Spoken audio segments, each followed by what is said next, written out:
Om Ishvaranugrahadevam Pumsam Advaita Vasana Mahadmaya Paritranat Vipranam Upajayate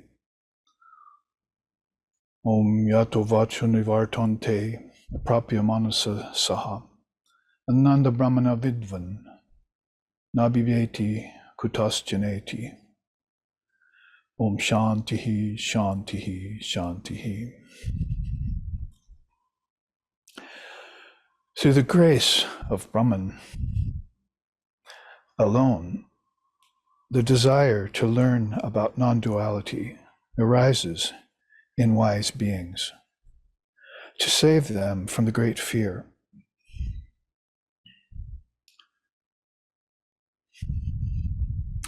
That Brahman from which the mind and speech fall back in awe, unable to express or comprehend it. Those who realize the bliss of that Brahman, they destroy doubt and fear forever. And so it is. And there shines that Brahman. May that Brahman protect us. May that Brahman sustain us, and may Brahman illumine our thinking process. May we not find fault with each other, with the world, or with the teachings. And may what we study be a source of inspiration to us eternally. Om peace, peace, peace. May peace be unto us, may peace be unto all. Hari Om, Hari Om, Hari Om Tat Sat.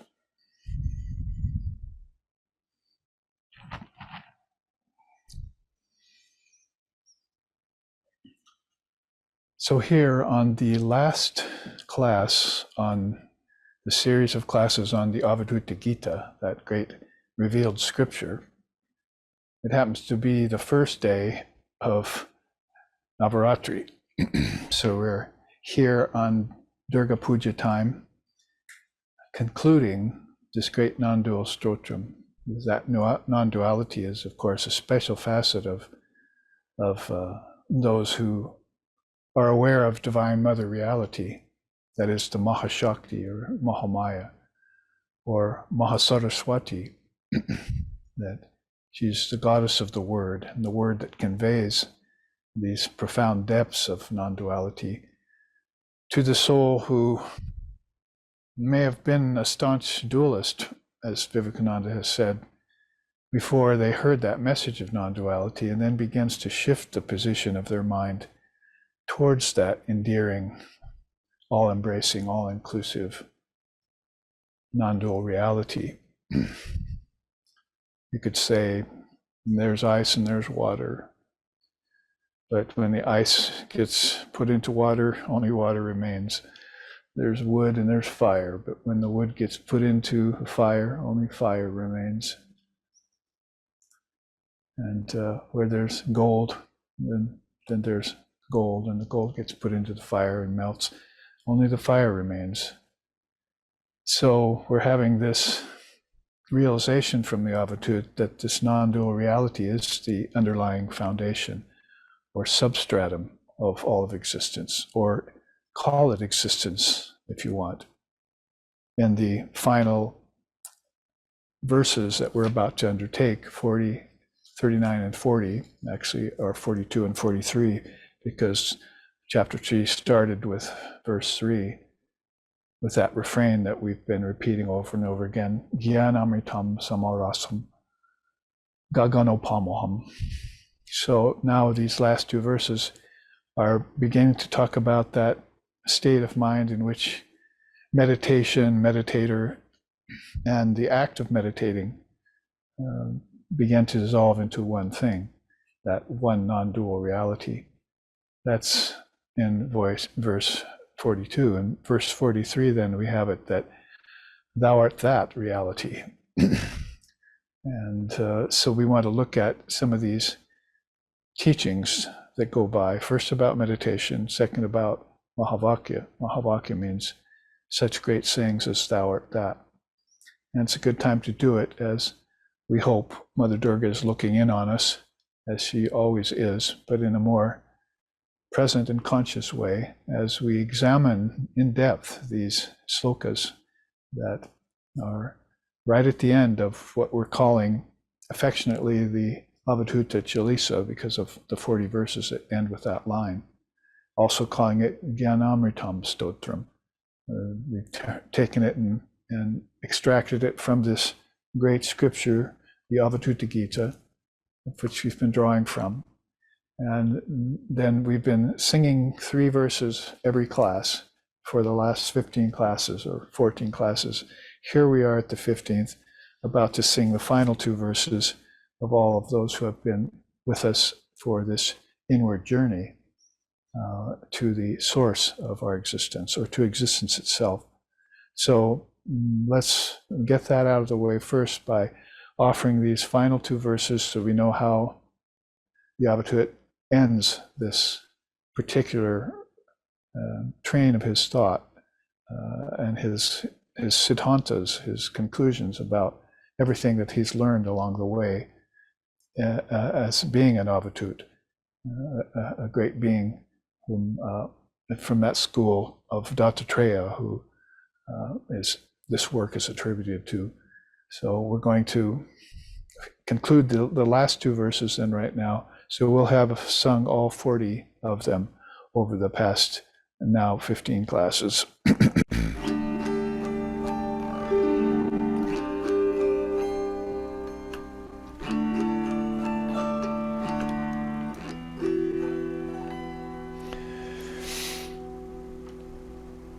Jatanate hiridaye nachate samadhir Dhyanamnate hiridaye nabahir pradesha Jayam nacheti hridaye nahi vastu kalo Jnanamritam samarasam gaganopamoham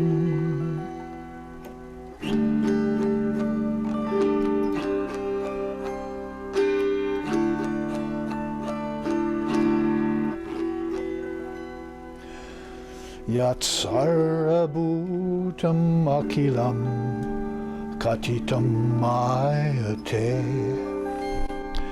Na tvam name namato na gurur na shishya Svachandra rupa sahajam paramartam tatvam Jnanamritam samadrasam gaganopamoham Jnanamritam Samadrasam gaganopamoham.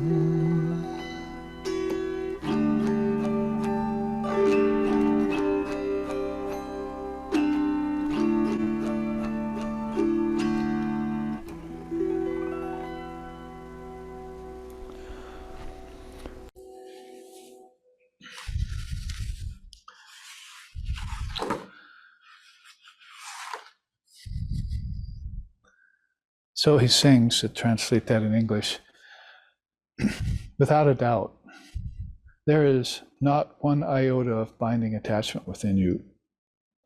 There is not even a hint of actual desire either. Non-dual reality is your true nature. You are pure existence, wisdom, and bliss, as boundless as the sky, infinite like space, which is where we ended last week. These 2 verses translate, these final 2 now translate as this: there is no separate space, inside or out, in your Atman. So how can there be a place to meditate, or a meditator striving to go within? No form can be where no space exists. So who is it that you are trying so hard to see? Samadhi is just your true nature. For you are pure existence, wisdom, and bliss, as boundless as the sky, infinite like space. And finally, he ends, The Avadhut declares, you, yourself, are the quintessence of supreme reality.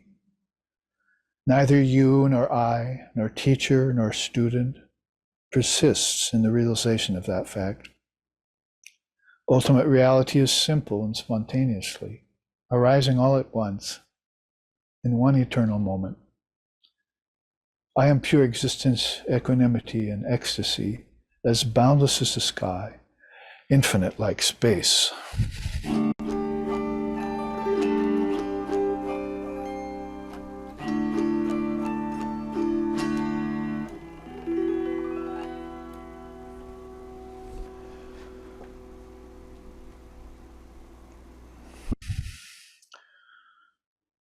So he ends this, what we're affectionately calling a chalisa, and we have taken this out of the Avadhuta Gita's 3rd chapter, so you can get the revealed scripture yourself, go through it, or you can look back on 14 classes that we've finished as of last Sunday, and put this as the final crown on that, the ultimate conclusion of it being very beautiful, that he's even gone beyond the triputi of meditation and the meditator and the act of meditating.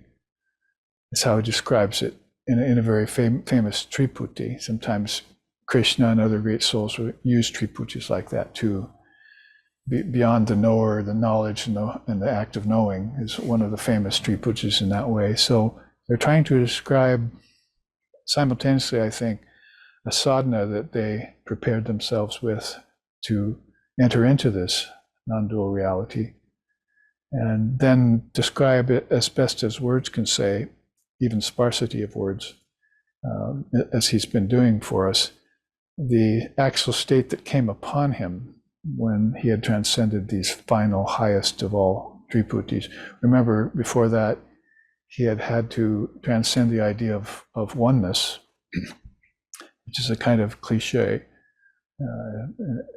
which quite often you try and describe as saying not two, so that you don't limit or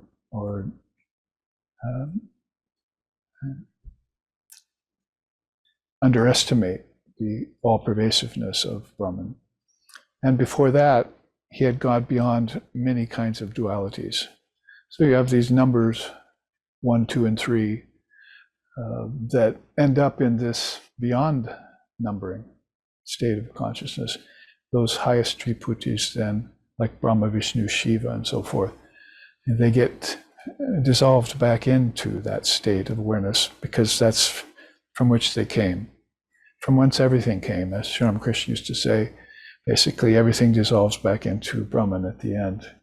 It's soluble into Brahman. That's one way you can put that.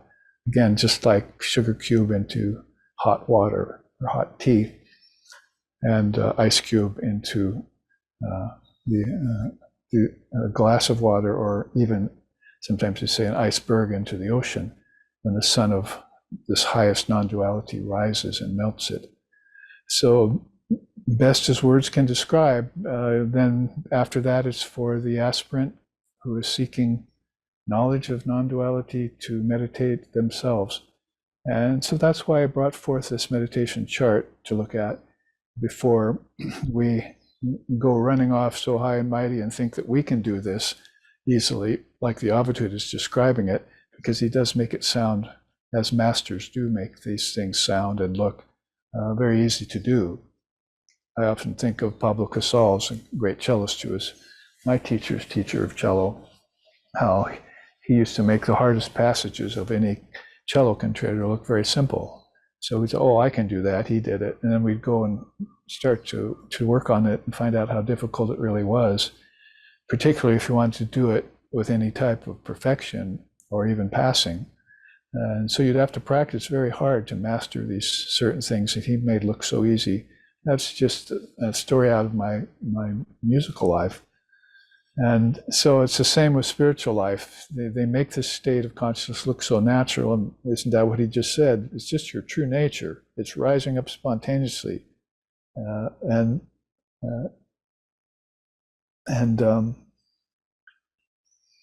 It's it's simple and direct like that. So you are, and that's your true nature. Boundless is sky, infinite like space. So a good way for him to bring this 40-verse declaration on non-duality to a close, so that we ourselves can then begin to ponder it deeper and deeper. Now we've left behind some footfalls of our own, footfalls of the Indian rishis, name of one of our books, so that people can come behind and see how we looked at these 40 verses, how we studied them with different Dharma charts, different teaching charts, and how we opened up these channels to this kind of wisdom that's even beyond the Jnanam, and goes into a level which has already been described as beyond knowledge, knower, and the act of knowing, beyond any kind of wisdom. And even to say it's non-dual is sometimes a bit misleading. So again, you have to be very careful how you bring it forth and express it, and because other people are looking on, and you don't want to give them an unworthy testament. So you go to somebody like the Avadhut, and he gives you a good testament about it. So we might say, how did he come to this conclusion that there can be no place to meditate, nor a meditator striving to go within?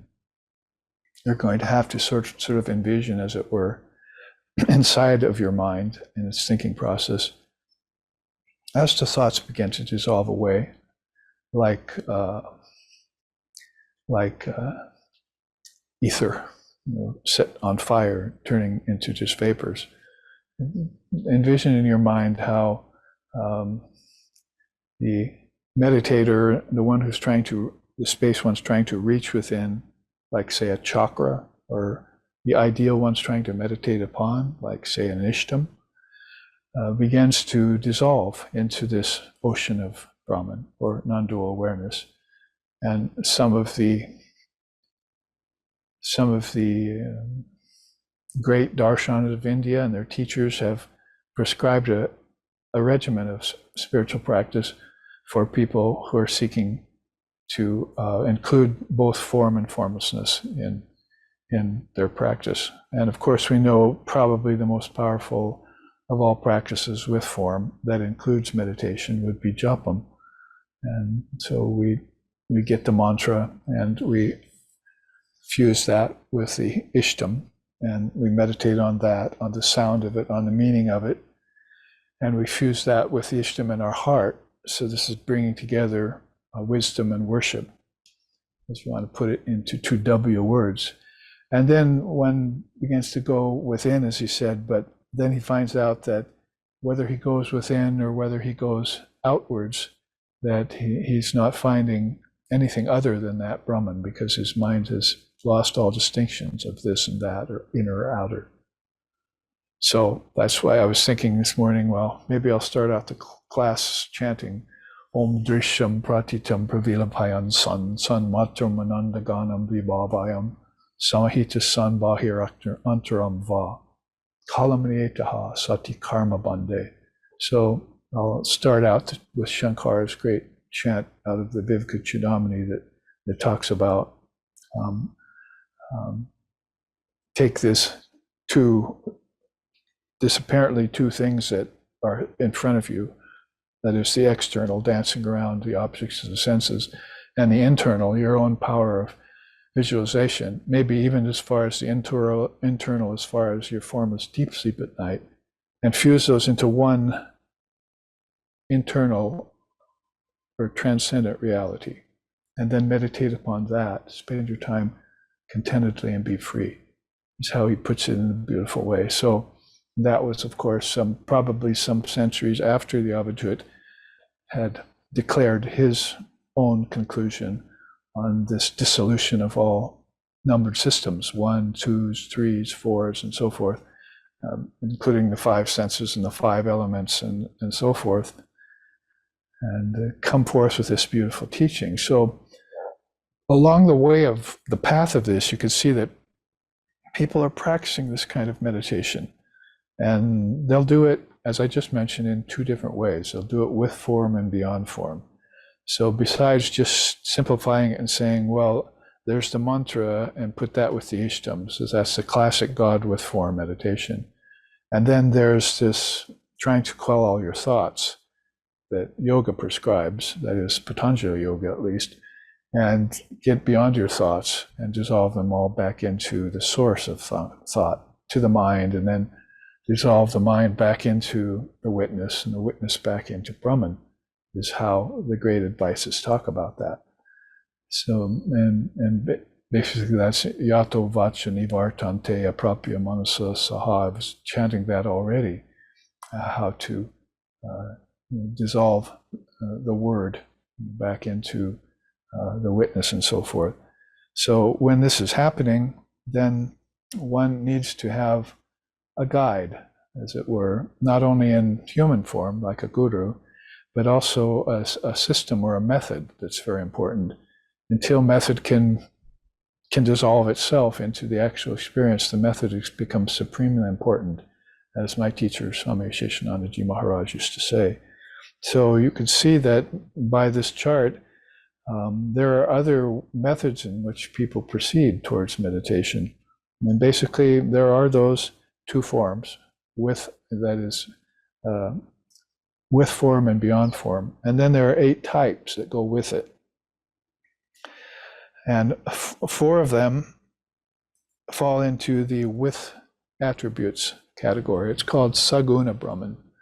So very nice that the ancient rishis gave us this concession in some ways for meditating that would allow us, if we're not quite ready yet or able, to dissolve ourselves into formless Brahman each and every day. As Holy Mother said, does God exist only when eyes are closed and cease to exist when eyes are open, or vice versa? So basically, she was very much adamant about this all-pervasive Brahman being beyond sight, eyes open, eyes closed, and being beyond inner sight, meditation or non-meditation. And was trying to convert to us also this conclusion that she had about the all-pervasiveness, which is one of the better words in English, better expressions in English to express that.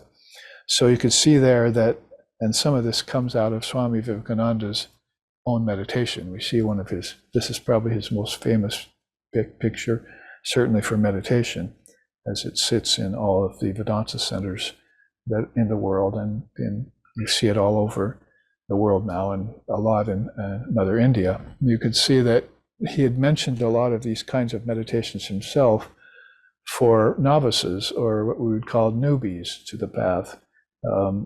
One of them being Pratika Pratima.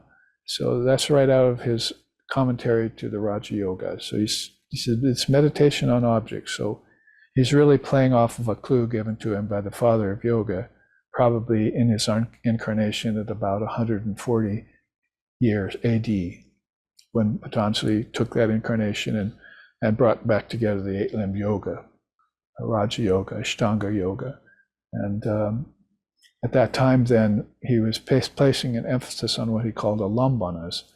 That is, you should take what these principles that are common to everyone, objects that are of sight, sound, hearing, touch, and smell, and you should take them inside to their origins and meditate upon them. If you can't find their origins, then there's a glitch somewhere in the system. You see, there's some sort of a granti in your nadi. You're not able to make the connection between earth and smell, and fire and sight, water and taste, touch and air, hearing and ether. So you open up those channels by taking something like a pratika or a pratima, and you meditate upon that, and that allows you to begin to see or feel the presence of Brahman in everything, and make that connection between the outer object and the inner object. So that's very important. It's why if they have you meditate, say, on water, you're going to not meditate on a drop of water, an ocean, a river, a lake, the 3 forms of water, ice and vapor. Everything you can think about that has to do with water, you're going to take that into consideration in your meditation and reopen those nadis, those channels of consciousness to a mind that has been forgetful, and therefore has fallen out of the art of comprehensive meditation. So pratika pratimogyana, sometimes the best example of that is, just a stone Buddha or a stone Ram, a tiny idol, that image that you can worship, you see. And in that way, something, as Patanjali himself said, something that gives you great delight looking at it. Like the baby Gopala, for one of Sri Ramakrishna's female disciples, who just had this statue of baby Gopala that she worshipped, fed it, put flowers in front of it, then meditated with it. And so this was all the opening of divine channels to a world that the mind usually is not aware of. That's an inner world, an internal world, or call it heaven if you want to start out with that way. But we think it goes much deeper than heaven when we look at the Indian teachings on the lokas and the chakras, and the Tibet teaches on the bardos and so forth. When you look at those kinds of teachings, you know that these worlds are many. My Father's mansion has many chambers, as Jesus had put it to his disciples. And so you begin to make those connections to them before you visit them. That is, before death comes. So you're envisioning these things prior to your visitation to them, because you've forgotten about them, and so those pathways leading to them have become overgrown. It's just like going into a jungle and using a machete on a rainy tropical place like Kauai here. And then you don't go back to that place for a few months, and you go back later and it's already beginning to become overgrown with all sorts of bamboo and various tropical growth. And so that you have to take that machete again and chop your way through it.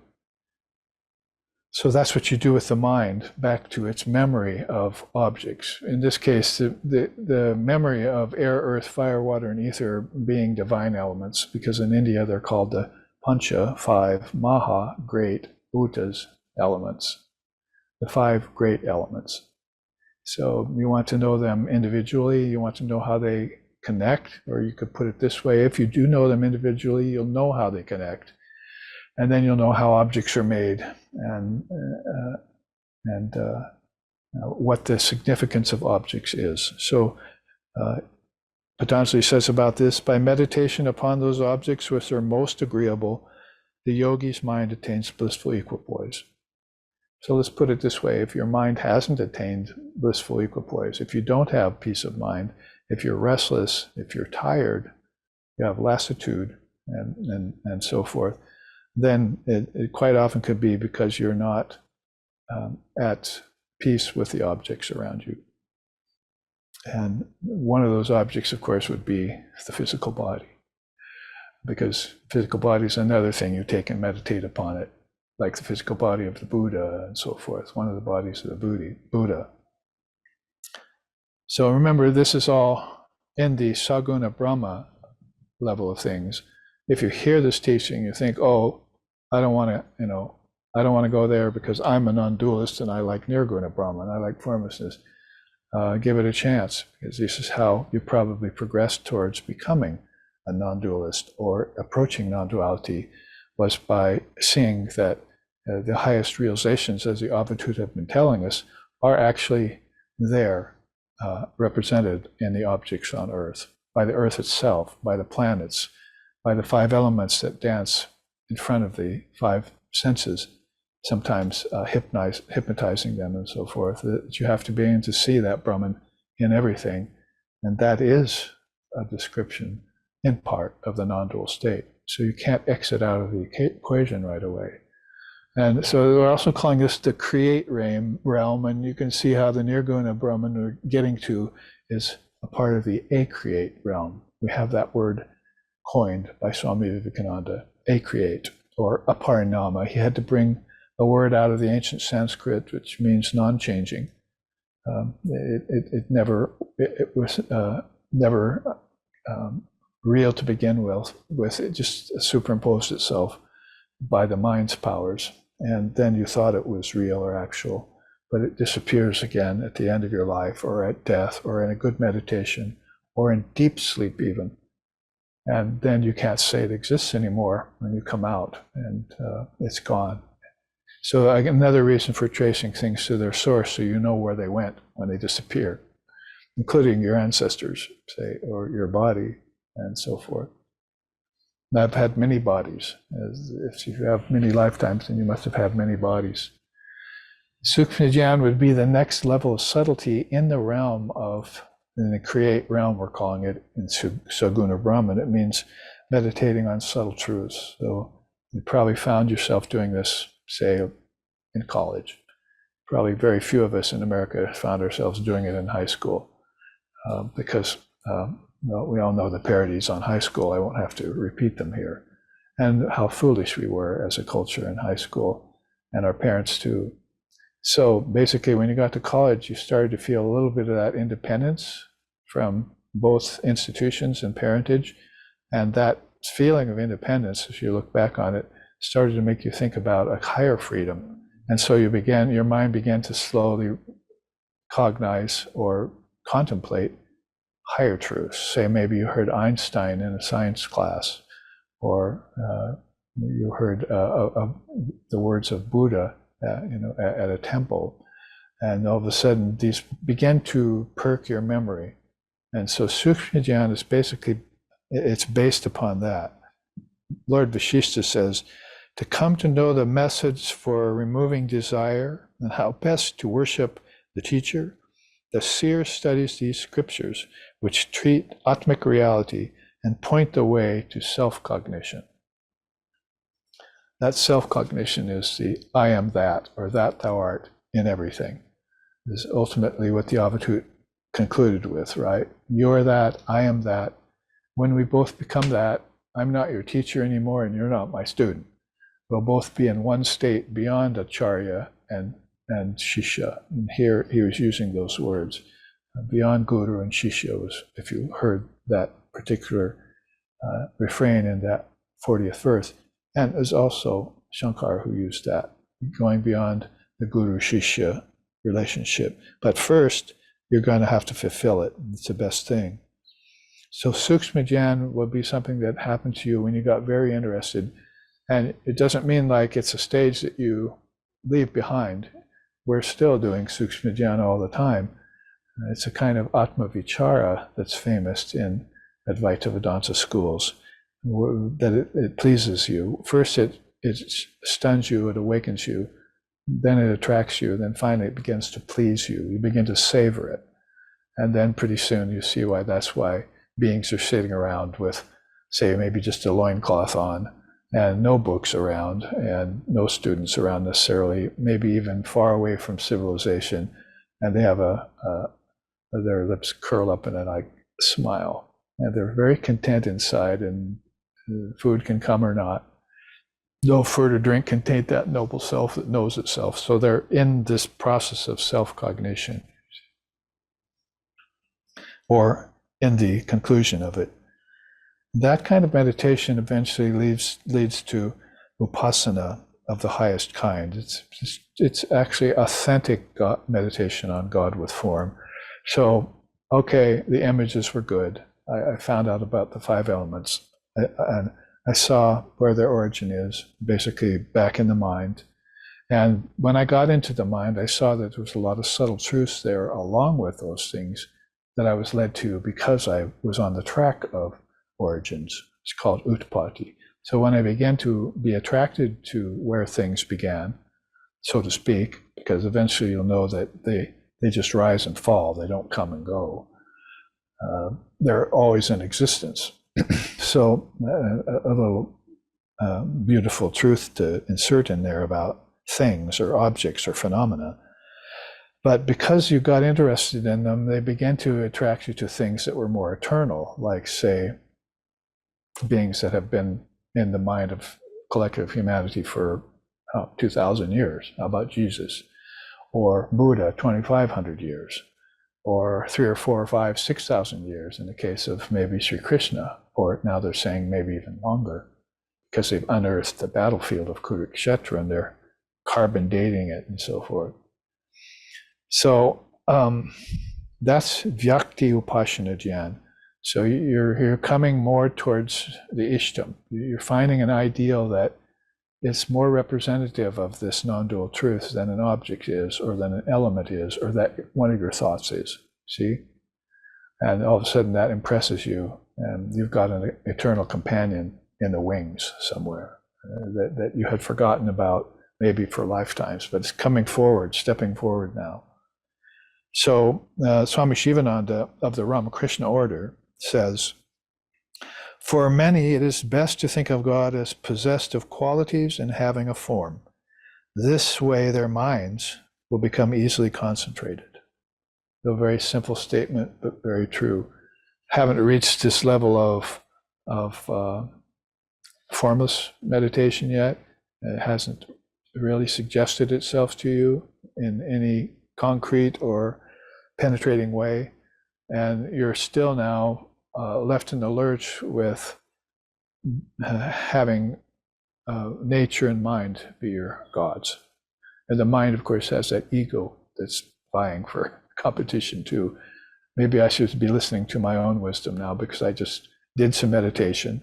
I found out about the 5 elements. I connected myself back to them.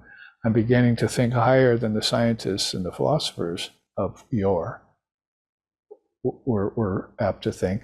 Now maybe I should just depend upon my own wisdom. But then you'll find this great being in there attracting you. And then maybe you find a guru that worships that great being, who has a mantra to give you that will connect you deeper to that being. Well, that's what comes in the offing here. So best to meditate on a being that's possessed of divine qualities, is what Swami Shivananda is saying there. And then the final echelon of God, of meditation on God with form, is called Lila Dhyan. And of course, every religion has that. You'll see it spilling out on the lawns of the Christians all over the West in terms of manger scenes and so forth. I mean, this is all a play of the Lord that affected thousands, millions of people. And then it's just continuing to affect their lives, and they'll be remembering it by these various celebrations they do. And meditation, of course, would be one of the more rarer practices as far as at least the West is concerned, but it's very prevalent in the East to keep a meditation practice in traditions like, say, Sufism and Jainism and Taoism and Chinese Buddhism. And the meditation is like not a minor practice there. It's like a daily thing that you do. And of course, in Vedanta, is what we're talking about here. So Sri Ramakrishna says about that, because he was a Leela master, and he's, in just the last few hundred years since he's passed from this earth, a great Leela has come rolling out of everything he did, associated with, say, Mother Kali as sort of the root. And then all of these movements and all of these millions of souls seeing this being on earth and saying, oh, there's a divine Leela that is new and fresh, and we can begin meditating upon that. So you actually go into your mind. And of course, the mantra, the guru, and the Ishtam are helping this process. And you're saying, what did he do on earth? And what did it mean? So aren't you kind of connecting it back to Sukshma Dhyan? You're continuing on these subtle thoughts, only you're doing it in a different mode now. And then all of a sudden, with your subtle thoughts, you're putting them on Sri Ramakrishna and his Leela, and his 16 disciples, say, on what everything they did. They went around the world, many of them, teaching the Vedanta. So in a short time, an amazing thing has happened, and still going on right now. In fact, it's in this room going on. As we take his favorite disciple, or you might favorite might be a little bit unfair to say, but they say his most powerful and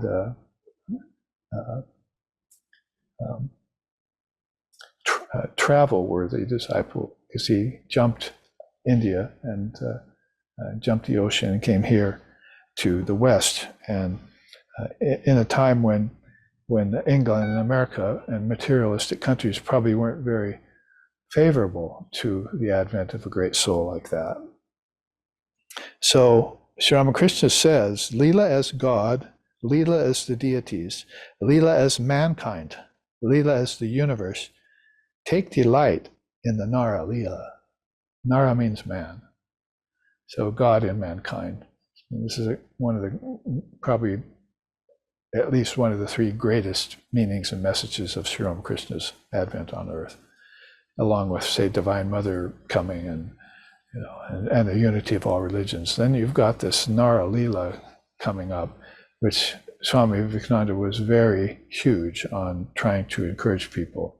We were even talking about that yesterday at Satsang. Say that the Jiva is Shiva, is what says Swami Akhandananda's birthday yesterday. So if you read that book, Swami Akhandananda, it's got his name right as the title, then you'll find him finding out from Sri Ramakrishna that he was supposed to go out into the world, into the Indian villages, and worship the Jiva, the embodied being, as Shiva, the ultimate being. That was a direct command from Sri Ramakrishna to Swami Akhandananda. And so that's what he did. And he became the third president of the order after doing that for a while. We looked into his life. It's very beautiful. That book, Swami Akhandananda, is, you see it on the shelf over there. So it's something that you can look into. And you'll know what a person who's operating in the atmosphere of Leela-Jan is doing.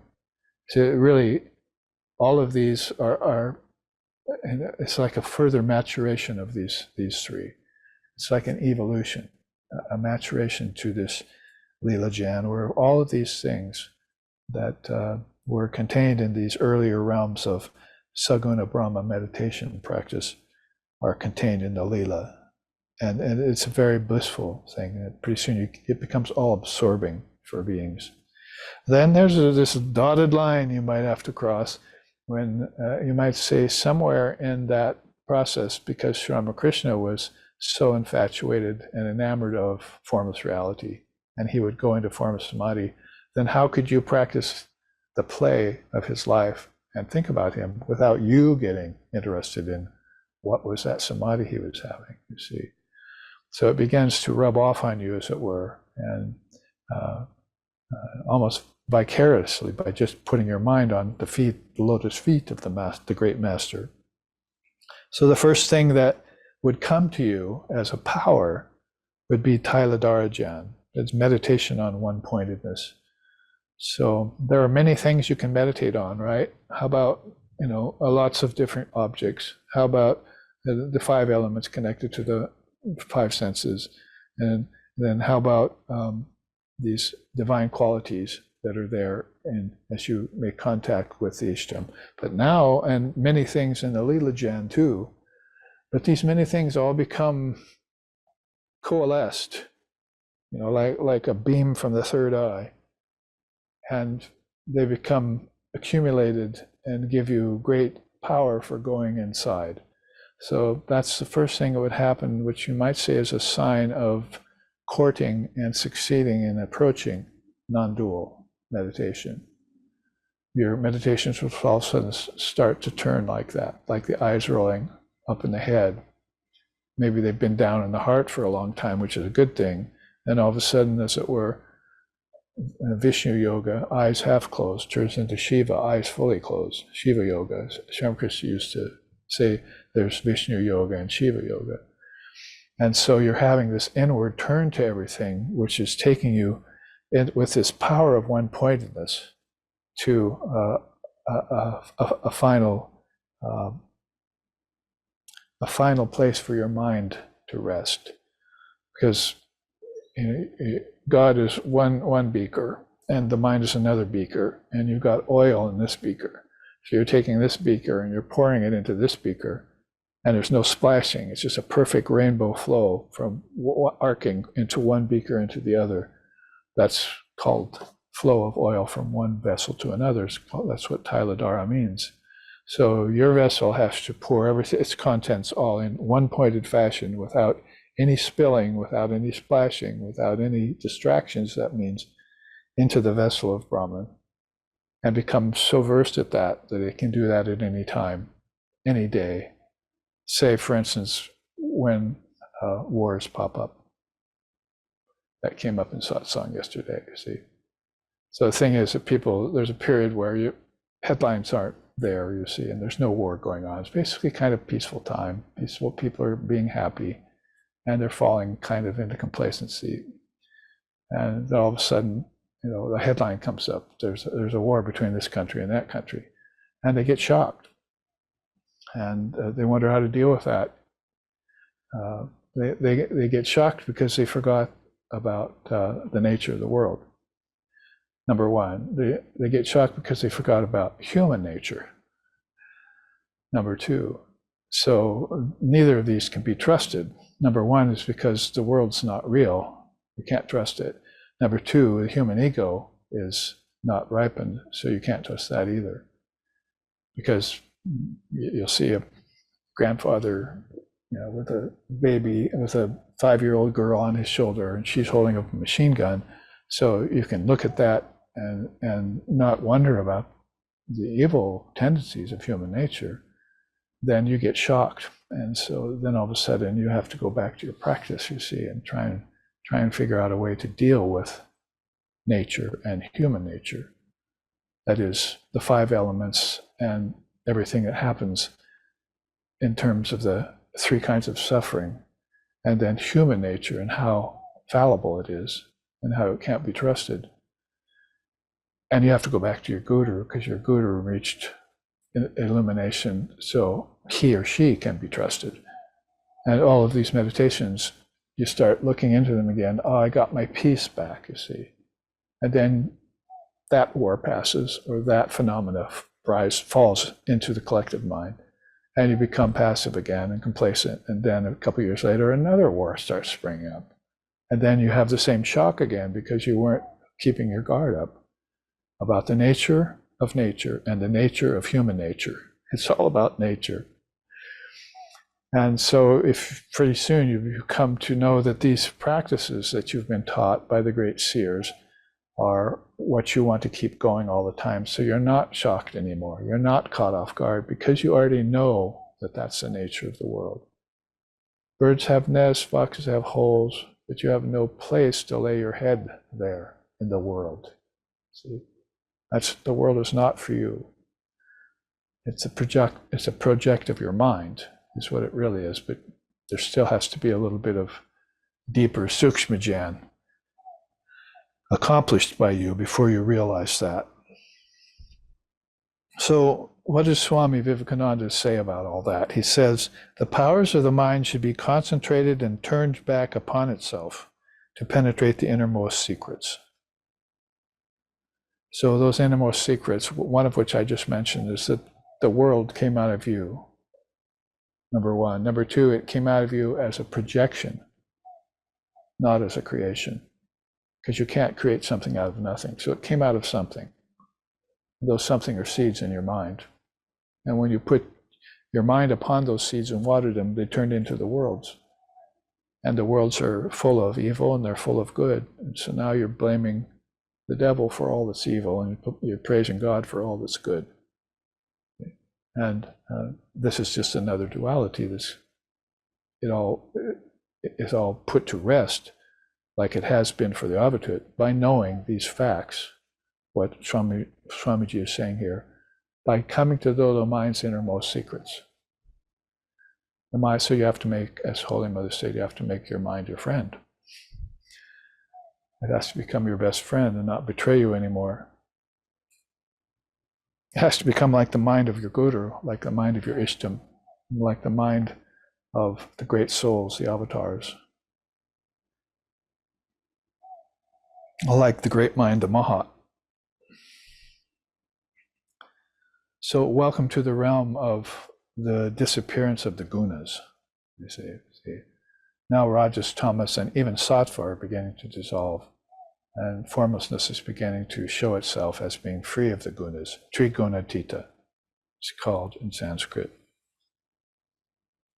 The next sign or the next level of a meditation of a person doing that meditation would be Swarupa Jnana. Then after everything has become like a tunnel vision kind of thing with intense focus, like a laser lit up and put on a piece of metal it wants to cut, and completely focused and narrowed in. And then all of a sudden, it penetrates through to the essence of things, as what Avadhut is trying to tell us here. There's no separate space inside or outside in your Atman. So you're not having to penetrate through things to get to it, nor are there any things in the way that are keeping you from being it. This is all done by way of action in meditation. So they're going to have to engage in these practices that focus the mind. Sukshma Jnana, gave you that interest in it. But it's not until you get to this ability to focus the mind in one-pointed concentration that you all of a sudden begin to detect that there's an essence behind all of this. That's where concentration begins to turn into meditation, and meditation begins to turn into samadhi. Those are limbs 6, 7, 8 on the tree of yoga. But for Advaita Vedanta, those limbs don't exist. Avadhut is already telling you that. There's no meditator or meditator place to go inside to meditate on. There's nothing to meditate on. There's just that, and you are that. So as he goes deeper and deeper, he goes farther and farther away. The deeper you go into the Atman, the further and further you leave the worlds behind. That's how Sri Ramakrishna put it. The further east you go, the further the west falls behind you. So this is the experience of the meditator who's approaching non-dual realization. So what is said there by Lord Buddha? The self is the master of the self. Who else can the master be? With the finite self subdued, one obtains the sublime refuge, most difficult to achieve. So, of course, we've capitalized the self, which is referring to Buddha nature, and we've lowercased the self, which is referring to what we call in Vedanta ahamkara, or anatman, they call it in Buddhas, the non-self. The anatman in Buddhism should be correlated directly across the board to the aham or kara of Vedanta. Those are both the ego self or non-self. But the Buddha nature that is talked about, the Tathagarbha in Buddhism, should be correlated directly across the board in Vedanta to the Paramatman. Words shouldn't get in the way of that realization. Probably a good time to quickly mention here that if you look over to the graph on this side of the chart, it all started out in the world of projection. Some of that projection was very beautiful. That is, the more beautiful projection got rid of the ugly projection. When you started considering objects and then your mind and its higher thoughts, then that projection that was ugly began to disappear in you, and you started feeling the peace that comes to beings who practice meditation. But then you can see here how, as it comes closer to formlessness, projection gets dissolved, and this is called the dissolution of the mind stream. Talk about that in terms of many of the seers and what they say.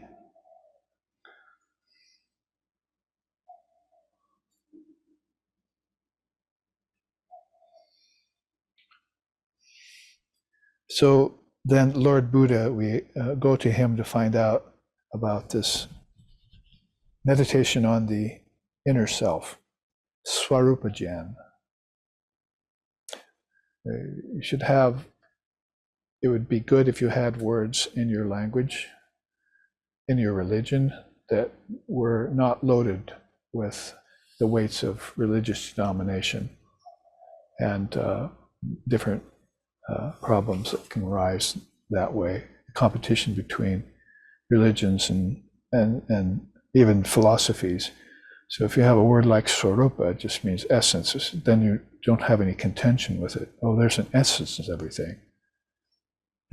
From the ant to the avatar, same consciousness in both. It's just that one doesn't have the form that can realize it yet, but the avatar is a fully realized version of it. So it's the same consciousness that exists in quantity and in quality in everything. And you probably started to find that out up here when you took a pratima, and which they weren't doing at home. You had maybe if you were lucky, you had maybe a statue of Mother Mary sitting on a piano, or a picture of her on the wall, but nobody knew anything about her, or what she represents and how deep she goes. Just a little bit of external devotion going on there. But now you're beginning to find out by looking into the essence of things, or looking into the nature of things, that there is an essence behind them. And that's one of the best ways to approach divine reality, and far better than prayer. It's one of meditation's advantages over prayer. There are some disadvantages that meditation has that prayer is better for, but that's definitely one of the advantages of meditation, is that it'll take you beyond that problem of denominations, argumentations, disagreements, different schools of thought around religion and philosophy both. And it'll just take you to the essence you're seeking, which you felt when you were a tiny child. And now you're beginning to forget it, but when you see other tiny children, you say, they're living in the essence. See? You can see that in them. Those three gunas that were responsible for causing form, and all the other things that came out of form in the mind's projection process, are not there in the child. It's not attached to them. Let them go just like that. Try and get a blanket away from a child's favorite blanket. No, mother gave me that. I'm going to keep it. And so you quit pulling and just watch, and like 10 seconds later drops the blanket and walks away. So that possession, that agency, those objects that he covets, and so forth and so on, are a matter of little moment to that child. So they're not fully matured in meditation or any of those things yet. They still have to do their practices and realize their true nature, like every other creature in the human race here on earth, in order to get free. But nevertheless, they're a good example of how that state of innocence is present there before it had a chance to be distorted by names and forms or opinions. The advantage again to non-denominational words like Swarupa or essence. Then think better than Brahman, because Brahman will find some contention with Allah, and Brahman and Allah will find some contention with the Almighty Spirit or God, and that will find a contention with some other great word that they're using for God in some other religion. But just cut through to the chase. There's an essence in everything, and we must come to know it. Once we know it, you'll be singing like he's singing.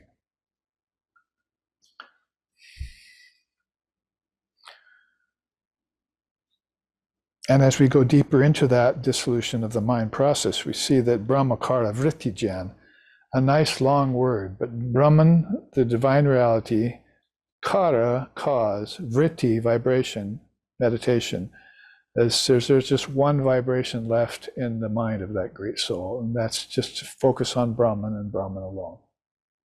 So they'll come around to that through this process of seeing the Lord play, then coming into this one-pointedness of their minds. It was brought about by the subtle thoughts that they had, Sukshma Jnana, and then they slid into this desire to see the essence of their self. Something that's attracted them very deeply, and all of a sudden they get a glimpse of it, sort of a smell, a whiff of incense on the air, puts you in a high mood or something. Or the reading of a book, just one particular sloka of a great scripture, puts your mind immediately in a high state. It's rather like that, only in a more profound way, as you slide into this mother-intended state of awareness that Sri Ramakrishna was placed in by her all the time. You will now focus on Brahman alone. I will lock your knees in place. I will lock your arms in place. I'll lock your spine in place. Your eyes will close or half open, and you'll just concentrate on Brahman alone. That's called one vibration left in the world, one vritti left, and that's the vritti of meditation on the formless reality. Shankara says about it, remain quiet, indifferent to the body, and by that one thought of Brahman, become one with Brahman. It might be a saving grace to use that word become here, because we haven't reached the ultimate conclusion of that yet, that the Avadhuta is trying to tell us about. Because of course you don't ever become Brahman, you are Brahman. And we're going to look into that in the last part of this class, which we're right now about to rush to. But they say at that point, then everything dissolves, and just like Swarupa is a word for that ever-present, all-pervasive reality, Laya is a name for the dissolution of everything. Like if you were just to sit and watch a sun burn up an ocean, if you could possibly do that, or a meteor comes so close to the earth with such heat that the ocean just evaporates. Sri Ramakrishna used great thoughts like that, like a meteor falling into a great ocean. What a sizzling sound, and what a spectacle that would cause. So that's this dissolution of everything called Laya or Pralaya or Mahalaya, and it does that in Jnana meditation to the Chintaya, to the consciousness, and it achieves immersion in that way. So that's Nirvikalpa Samadhi, Asampragasa Samadhi, Moksha, Mukti, Nirvana. You have Satori, you have different names for that in the different traditions of the world. Although it's a little bit simplistic to say so, and maybe not always the order that it happens in, it will dissolve the physical, then it will dissolve the mental, then it will dissolve everything into Om, the word. So that's how the three-part process works. Bhuta Laya Chintaya Jen, everything that's physical will get dissolved, like it does in deep sleep for you, like it did last night for you. It all went away. Then the Antakarana, the fourfold mind, gets dissolved. That's the whole, everything that has to do with mental vibrations, vrittis, thoughts, even very powerful ones, even very subtle ones that you are having, all get dissolved. This is why he's saying here, it's beyond meditation, meditator, and the one meditating. It's beyond knowledge, knowing, and the one and the process of knowing.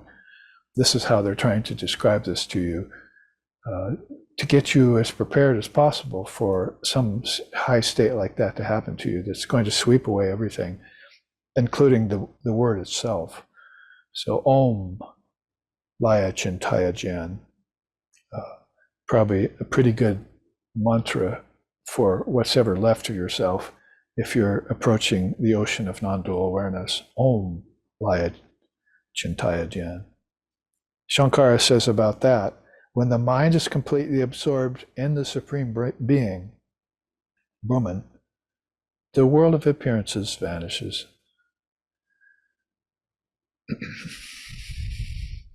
And this infers that the word of physical appearances will vanish like you in deep sleep. But in deep sleep, you came back to dreaming. It came back, didn't it? But this will not come back. It'll burn the seeds. There will be no more rice coming out of the paddy once the rice, the paddy has been placed over the fire and its power of germination has been removed. So in this case, the worlds of name and form, everything physical will disappear back into the mind. The mind thought them, and that's what projected them. And when the mind gets its power to project removed, for projection removed, it'll all dissolve back into the source. And the last thing the transported human being, soul, will see will be the Trinity or the word Om. And there's even like slokas in the Upanishads where the soul approaches Lord Brahma says, beautiful, what I just saw out there, take it all away. I want beyond it now. Dissolve me back into reality. And so that's actually a request by one soul who's through with everything that's there in the worlds of name and form, has become world weary of it, or has fulfilled everything that it had to fulfill in that mode. Which was that mode? The highest part of that mode was this. A lesser kind of that mode was objects. See? So it came through all of that and got satisfied, and then had to see its own essence, and finally then dissolved in its own essence.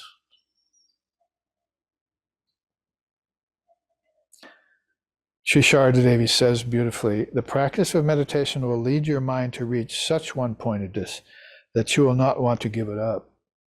But don't just seek God, see God. Does God exist only when eyes are closed and cease to exist when they are open? Simply quiet the mind and practice. Om peace, peace, peace.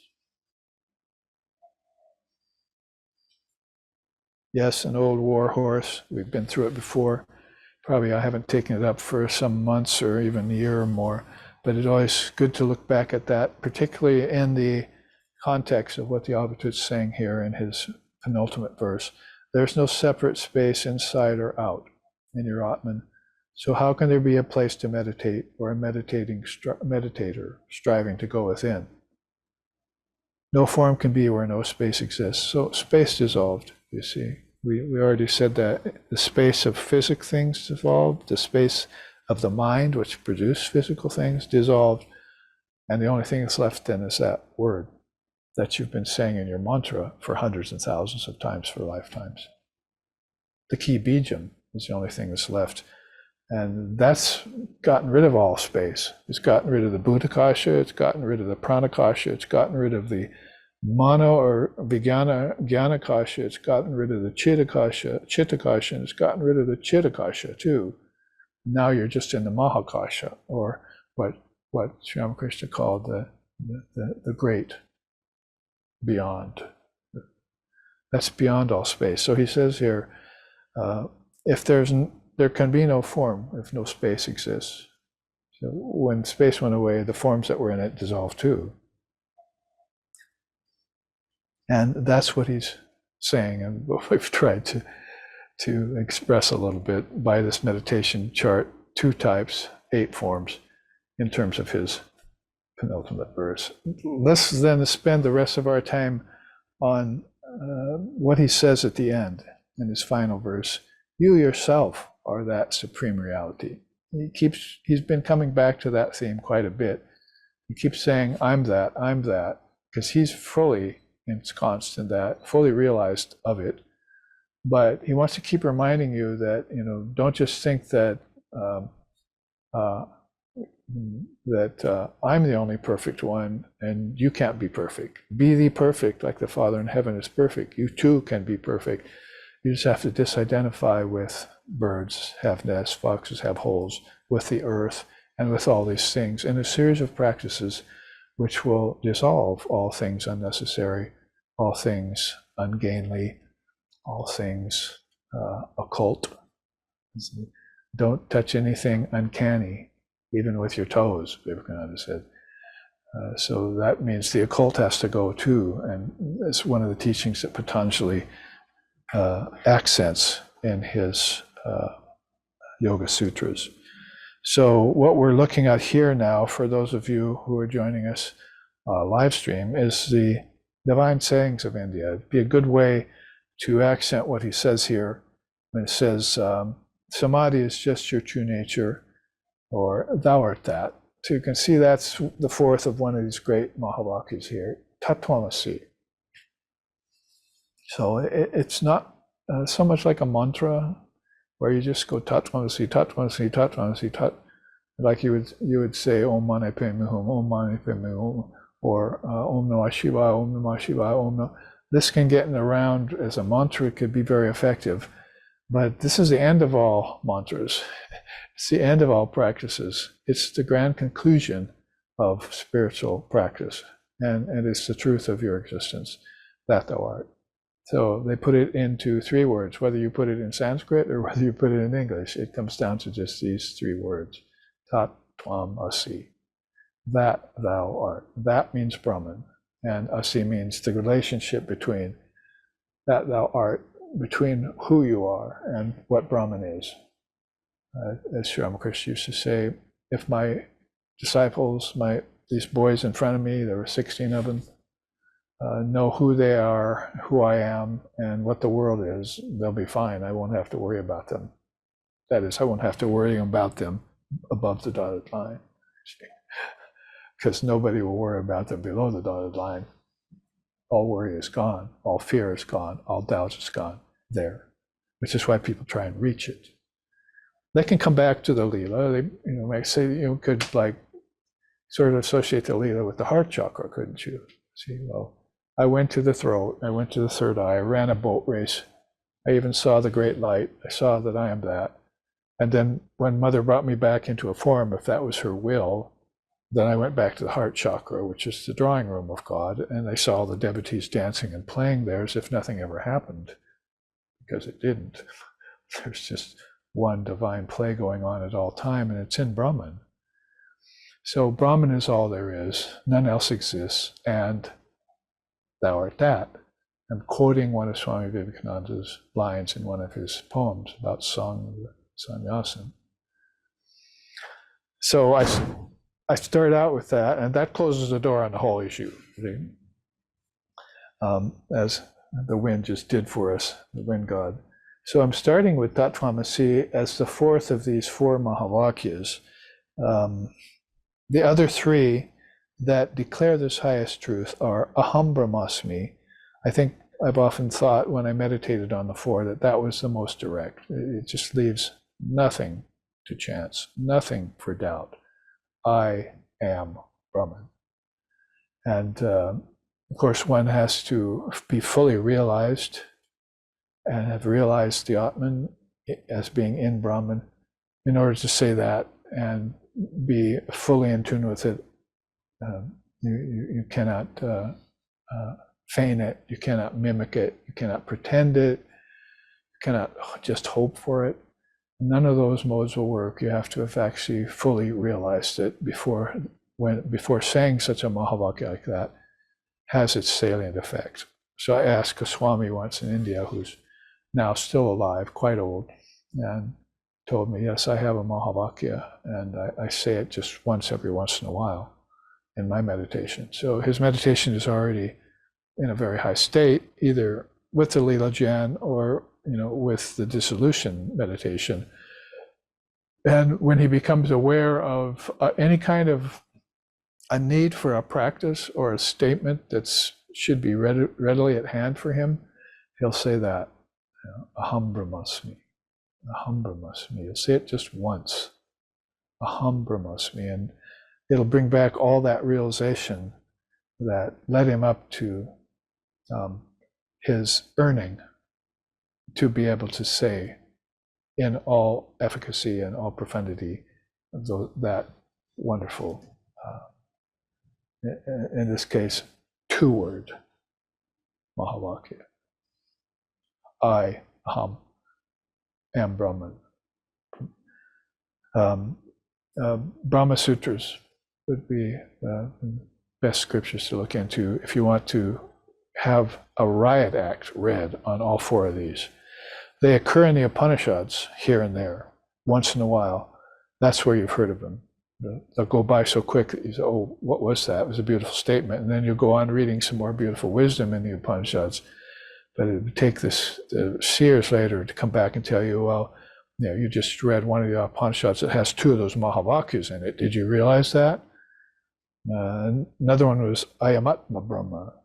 Ayamatma Brahma. It almost sounds in English, I am Atma, but it's I am Atma Brahma. So that means this self is Brahman.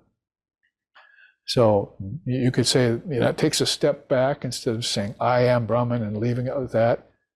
But now you're aware of some sort of connection between your higher self and Brahman. So that is between the Atman and the Paramat, see, or Paramatman and Parabrahma, or Shiva and Jiva and Shiva, as we were saying, see, or between the Paramatman and Paramashiva, or between Parashakti and Parashiva. So it depends on where you look. In the Upanishads, as I was saying, or in the Tantras, you'll find out that these declarations are there, and leave no doubt as to what the conclusion, the Siddhanta, is. Vedanta Dindima, that is the conclusion of the Upanishads. The fourth one there is Pragyanam Brahma. Brahman is pure consciousness. So when you look at a word like pragya, although it has a little bit different connotation in Buddhism than it does in Vedanta, pragyanam, so it's this ultimate wisdom that has brought about the realization of pure conscious awareness. That's what Brahman is. So you've come to a conclusion about that. So you can see all four of the Mahavakyas have a little different flavor to them. Aham Brahmasmi being straight to the point, Aham Brahmasmi being straight to the point, and Tattvamasi having a slight taste of two in it instead of one. That thou art. So you must have still some idea that you're different from that. So I want to remove that by saying that thou art. So every time you come up to me and say, oh, I love God, that thou art. See? Or I'm going to go worship God. No, that thou art. So it always takes this assumed to, which is almost a natural thing, particularly in the worlds of name and form, above the dotted line. And it also, it always comes back and reminds you, yes, if you go worship God, remember you're worshiping yourself. Yes, when you love God, remember that you're loving yourself. That thou art. See? And keep that as a part of the preciousness of the package so that you never drift away from that realization, as so many millions have done, into war, into machine guns, into bondage, into ignorance, into maya, into samsara. Yeah, it's happening all the time. But a few Avadhuts out there, a few great souls like Buddha, Vivekananda, and others, they haven't drifted away from that. And they're coming back again and again to remind you of it. Let's always remind the mind. So, quoting here from the Upanishads, by Mahavakya Nusudana, inquiring into the meaning of the great sayings, seekers perceive reality. So that's pretty close to this, right? You're having subtle thoughts, but these are much deeper and deeper and deeper thoughts because you've already gone to the depths of what they mean. And that has impressed you. It's like an implosion of wisdom has happened to you. And so that has impressed you greatly, and you're feeling the effects of that. So basically, there are other great statements here as we run short on time in this final class of the Avadhuta Chalisa or Avadhuta Gita. You can see some of them there. Asmi. That's a one-word version. I am. People are saying that nowadays in certain circles. Sarvosmi, I am all. Kam, Brahm. All this is Brahman. Ahameva sarvaha, I alone am all. Chinmatraham, I am pure consciousness. Sarvam kalvidam Brahma, all this is Brahman. That's a famous one, Sarvam kalvidam Brahma. We hear that in the Upanishads. This one I mentioned at satsang yesterday, Brahman Satya Jagad Micha. The world that is Brahman alone is real, the world is unreal. you could also say the world will become real if I realize Brahman's the only reality. Then it becomes one with Brahman. So very beautiful to go deep into these. Kevala asti, you alone exist, which really translates into you alone exist as spirit, but not as a world. The world does not exist except anywhere else except in Brahman or in the realized self. And there are also non-dual statements that are beautiful to look at. I am not this, not I, but thou. It is God's will, for God so desired. I am spotlessly pure. May I, the one, become many. These are all qualified statements that you find in the great scriptures of India. Like I was saying, in the Avadhuta Gita, in the Ashtavakra Samhita, in the Upanishads, or in the Brahma Sutras. Also, Bhagavad Gita has some very precious ones that come forth from its pages. So, ending with a quote, at the height of all levels of wisdom word and infused with the Divine Mother's own power of penetration and dissolution, the great sayings of Sanatana Dharma, the eternal religion of India, assist aspiring beings in destroying the mind's assumed ignorance and attaining the incomparable spiritual station of non-duality, which is everything that Avadhut is professing and singing about in his stotram here. So before we end with a musical conclusion, we want to make an announcement that, timely as it is, we've been able to conclude the Avadhuta chalisa, or the Jnanamritam stotram as it's subtitled, onto a CD, also onto an upload. That is, that you can download it with MP3, but basically this is now available at the end of this class series. It's perfectly timely. And so if you want to have an old CD, if you still have a player, which is my favorite way of doing things still, then you can write into us and order that.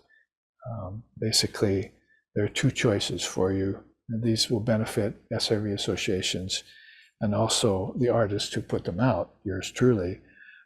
So one is the Jnanamritam stotram, is 37 minutes long here. So take the last 15 classes we've just concluded, and we've sung 3 verses about it every class. Those are all, as it were, put together, and they're put into a format of 2 tracks with full instrumentation of cello, tempura, auto harp, and vocals, along with the English translation, are all contained in that 37 minutes.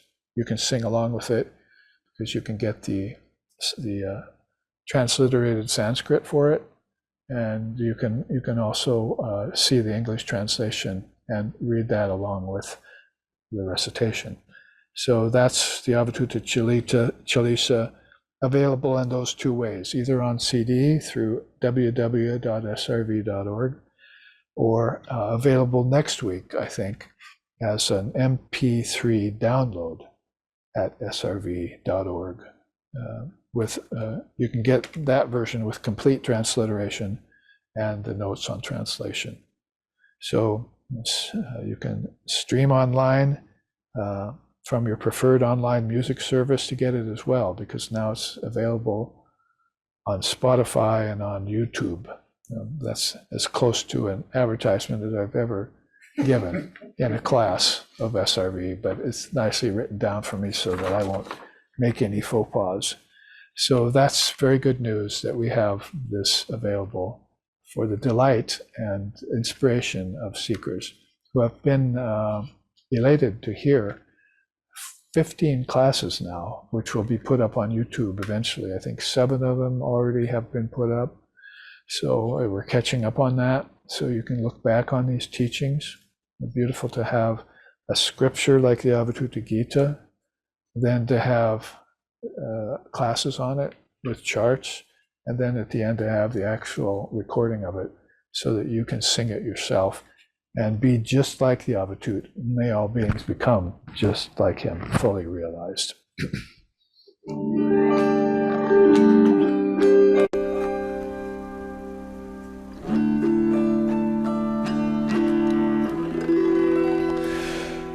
Jnanamritam samarasam gaganopamoham.